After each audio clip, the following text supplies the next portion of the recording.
it is time to finally put on a polytunnel over the pond. Two reasons for this.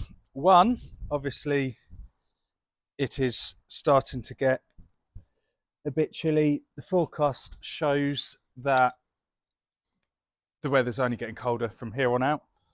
And the second reason is this morning I was making breakfast in the kitchen and I saw something land on the fence, and it was a heron. It landed, let's move the camera over here, on that fence over there. Now I tried, this sounds very backwards, I tried staying as still as possible so I could see if it would actually get to any of the fish. Now obviously I was close enough that if I did think there was some genuine danger, I could quickly startle it off. They are pretty, what's the word? They're easy to startle off anyway. So my logic was, hopefully it would get down on the grass, try to make its way towards the pond, and then I would see that the electric fence is effective, and then I wouldn't really have to worry. But unfortunately, it flew off before it even tried to catch any of the fish. I mean, I guess it's good, because what if for some reason the heron didn't fly off when I tried to scare it? So for those two reasons, it's definitely time to put the polytunnel up, because obviously the polytunnel, obviously one, keeps it warmer, and two, the heron physically won't be able to get in unless it pierces the polytunnel cover, because I'm just going to have a polythene roll. Hopefully it won't. My aim with this polytunnel was to be able to cover the pond, the wildlife area, and the filtration system, because if I was only to cover one or two of these and leave part of the system open to the elements, it's obviously not going to be anywhere near as effective. Unfortunately, the straightforward plan of just buying a large enough polytunnel to cover the whole lot wasn't an option. This is because of a few reasons. One, the bush up against the fence means that I'd have to go above or around it, which isn't really an option with a standard factory-made hoop polytunnel.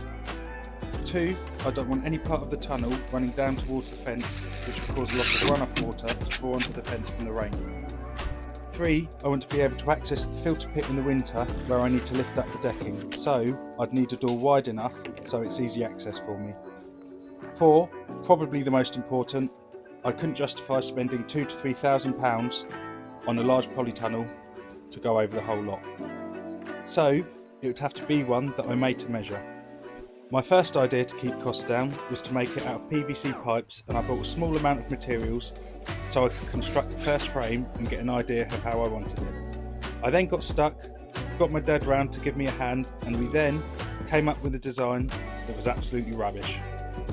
After looking at my trade prices from my fencing supplier, I realised how cheap 3x2 wood is, so I decided to use wood which would allow me to come up with a stronger and also a much better design. So after realising how cheap a bit of 3x2 wood is, it'll actually work out cheaper than the PVC pipes that I was going to use. So I figured I would just essentially have a wall plate running all along the top, and then just one angle down. Obviously it's not that sharp of an angle. It would be nice if I could get the angle a bit sharper, but obviously I'm trying to cover the width of the pond and I don't want to go above the fence, so I can't really do anything about making it sharper. That way I'll miss out the bush because it's just going right at the top, and because it's all angling down away from the fence, there's not going to be any running water going into the fence. So it's not the most aesthetically pleasing, but I think it's going to be roughly like that, how I'm doing it. The door's going to be over here, plenty of room to lift the decking up. So I'm just going to carry on now. Every metre I'm going to do another upright, and then hopefully, I mean, I say hopefully I'm going to like it. I don't think I'm going to like it, but hopefully I can live with it over the winter.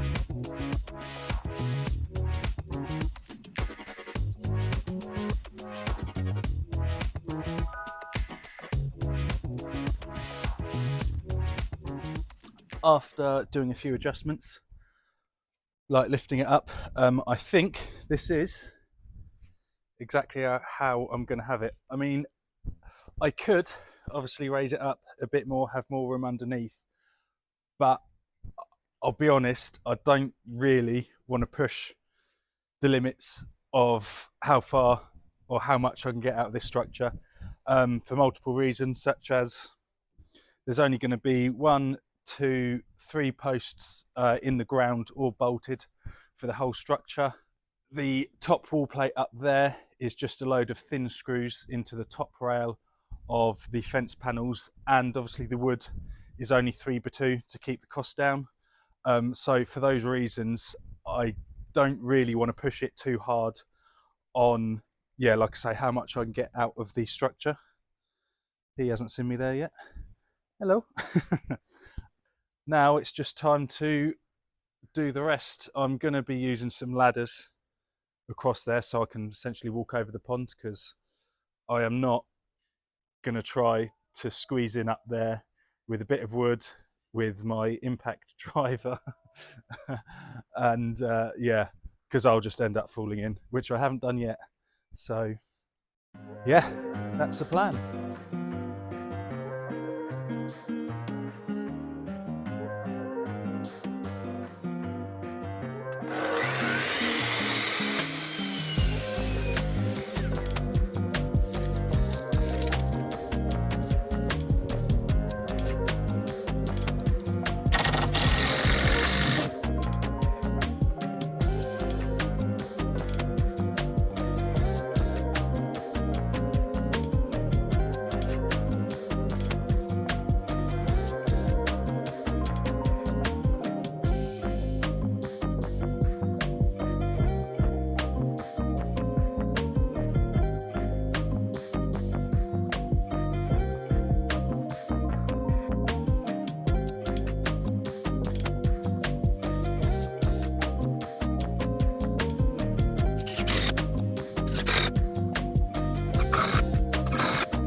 That is now the frame complete, along with the little door I've got. Not the best example of my carpentry skills, but it'll do.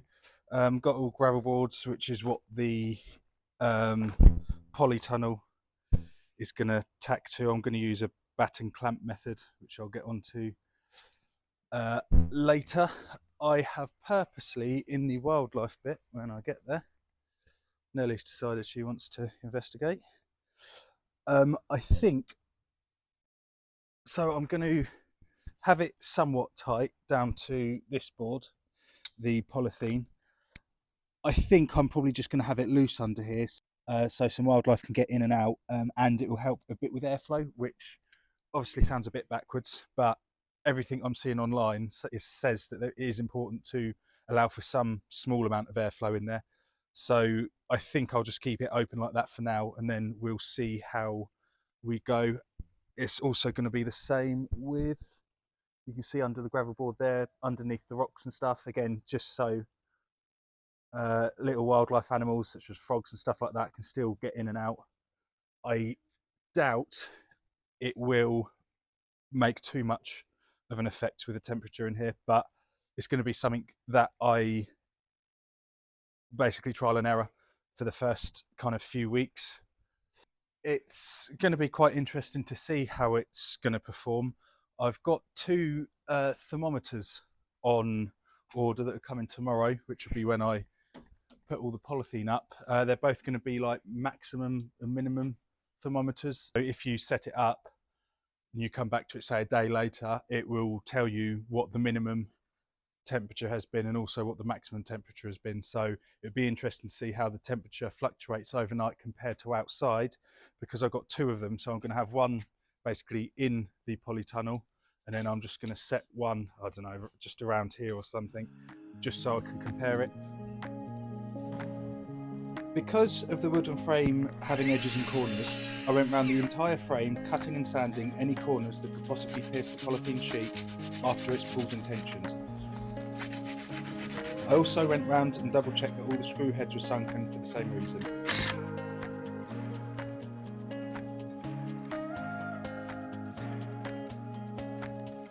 The roll I used is sold as Supertherm Polythene.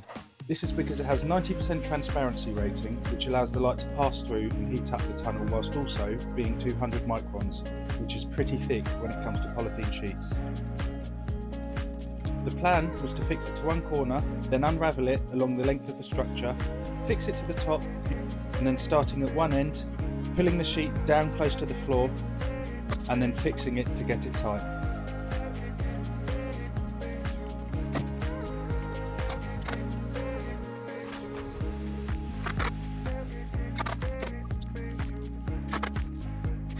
This is the method we used to fix the polythene to the frame, which is known as the batten clamp method.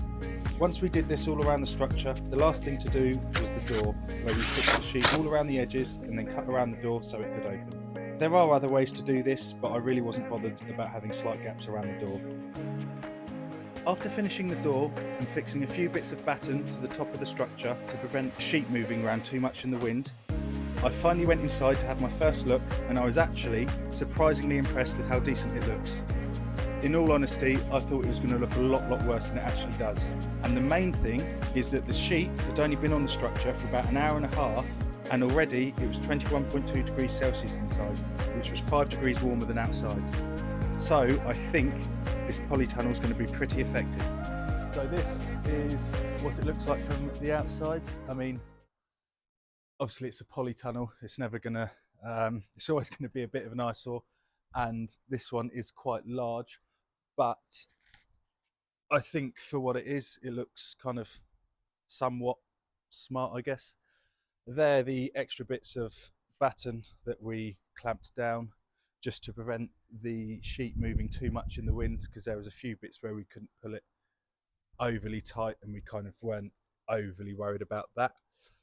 The good thing about this frame is that I can simply just unscrew it, take it down, store it all in the garage and put it back up next year.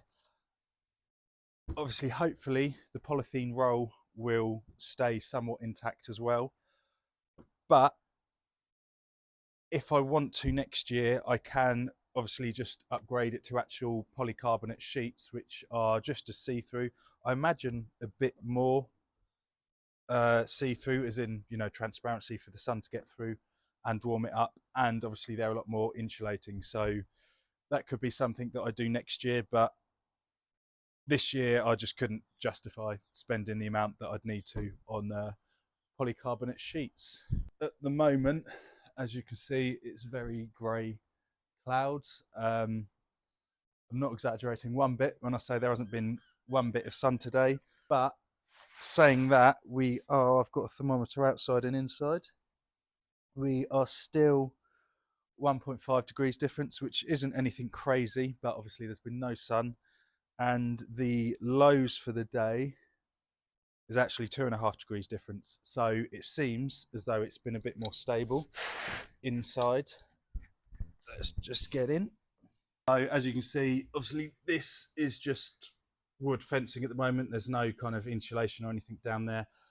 I probably will, once it starts to get colder, put something along it, either polythene sheets just to prevent kind of any airflow, or I might even get some polycarbonate sheets to cover, you know, the whole stretch down to about here. Isn't going to be that much, and then I'll probably just leave the bit where there's the hedge and then do the same further down. I have finally, because this is now all undercover, I have been able to take that bloody electric fence down that I keep getting stung on. So hopefully for the next 4, 5, 6 months, well, I say hopefully, I won't be getting stung anymore. So that's good. There's my Gimrin Chagoy. After looking up polytunnels a lot online, supposedly at night the heat difference from the inside to the outside isn't that much, which kind of makes sense because it's only a polythene sheet. It's not really that insulating as such. It's only going to be holding off the wind chill.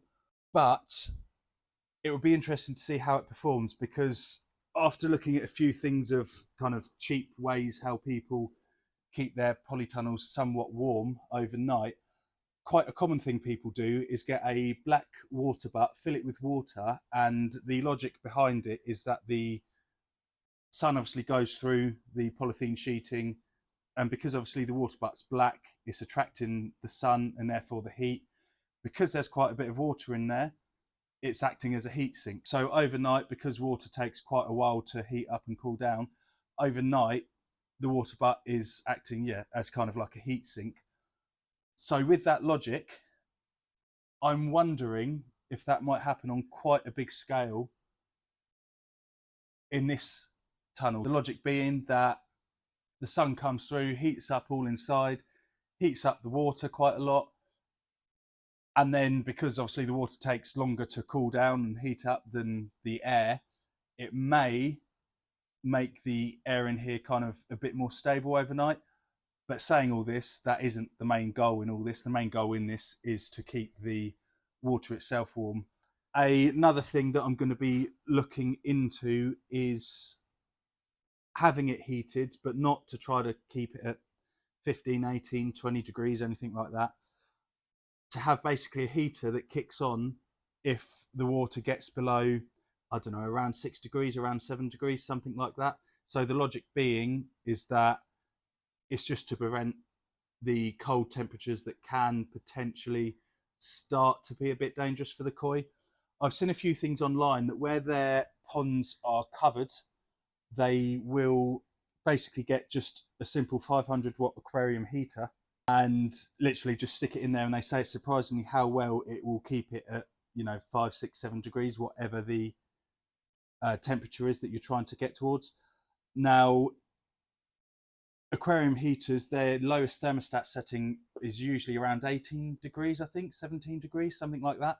So what a lot of people do is they'll plug it into a separate thermostat that they'll dangle into the pond, and then they'll attach obviously that to the mains socket. So basically the heater is off unless the water drops below, you know, the 5, 6, 7 degrees, whatever you set it at on the external thermostat. I think I may possibly do that this year. I probably will. It's probably not the most energy efficient, but a 500-watt aquarium heater is like 30 quid or 50 quid or something like that. So once you then consider the fact that it shouldn't be on much at all, it's probably going to be quite cheap. The only thing is I'm not too sure where to have it, because I imagine it can get quite hot itself, so I'm not sure about having it in here. I'll possibly put it in the biological filter chamber that's under here, and then it will go up and into the wildlife section and then down through the waterfall. I think that might be the best way to do it, but I'm not too sure. God, my shoulder's getting a bit tired. I'm not too sure about obviously how much heat will be lost in the process of doing that, but I'm not sure. If you've got any ideas with that, let me know what you think. The next video is going to be basically an update after I've been keeping an eye on the temperatures inside and outside for like the next week or two. An update how well it has or hasn't been working. Hopefully it has been working pretty well.